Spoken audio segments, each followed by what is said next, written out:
உபநயனம் நடந்தவுடனே அவர் என்ன செய்கிறார்? காயத்ரி மந்திரத்தை கேட்டுக்கிறார். கேட்டுட்டு அப்புறம் என்ன சொல்கிறார்?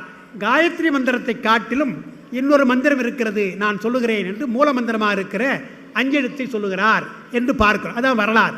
துஞ்சலும் துஞ்சல் இல்லாத பொழுதினும் வஞ்சகமற்று அடி வாழ்த்த வந்த கூற்று அஞ்ச உரைத்தனன் பாடுறார். ஏன் அந்த குறிப்பு என்றால், நீங்கள் சொன்ன காயத்ரி மந்திரம் இருக்கு இல்லையா, காயத்ரி மந்திரம் சூரிய காயத்ரி மந்திரம். சூரியன் தோன்றுகிற பொழுது நண்பகலிலே மாலையில் தான் பண்ணலாம், 3 வேளை தான் செய்யலாம் அந்த காயத்ரி மந்திரம். சூரியன் மறைந்தால் இப்போ இருட்டில் பாடக்கூடாது, பாட முடியாது, மந்திரம் சொல்ல முடியாது. அதை சொல்கிறார். நீங்கள் சொல்லுகிற மந்திரம் இருக்கிறதே அதுக்கு ஒரு வரையறை உண்டு, கால வரையறை. காலை சூரியன், அதாவது காணாமல், கோணாமல், கண்டு என்று 3 சொல்லுவாங்க. காணாமல் என்றால் சூரியன் வருவதற்கு முன்னாலே காயத்ரி மந்திரம் சொல்லணும். கோணாமல் என்றால் நடு உச்சிக்காலம், தலை உச்சி இருக்கான் கோணாமல், இங்கே நேராக இருக்குது.